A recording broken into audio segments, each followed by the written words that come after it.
हम तुम्हें जो तुम्हारे पास है वो आगे तक पहुंचाओ, लोगों को दो, ताकि लोगों में शऊर आए, लोगों में दीन आए।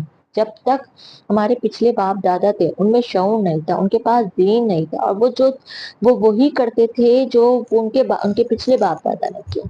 लेकिन अब क्योंकि मुसलमानों के पास शऊर आ रहा है, दीन आ रहा है, तो हमें अपने शऊर और दीन के साथ दीन की शरीयत पर चलना चाहिए। क्योंकि हमें ये शरीयत पर हम चलेंगे जभी तो हमें जन्नत मिलेगी।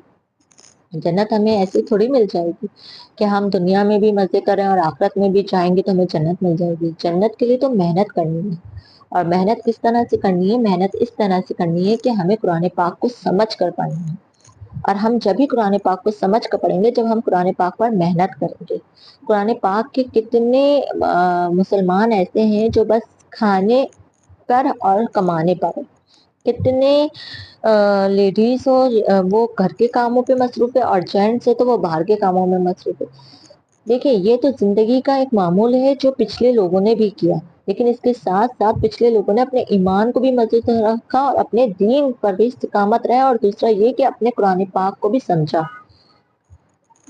हमारे नबी की मिसाल ली है, उन्होंने दीन को भी फैलाया, कारोबार भी किया, तिजारत भी करी, और फिर उन्होंने दिलों में भी उतर कर लोगों के उनके मुसलमान किया।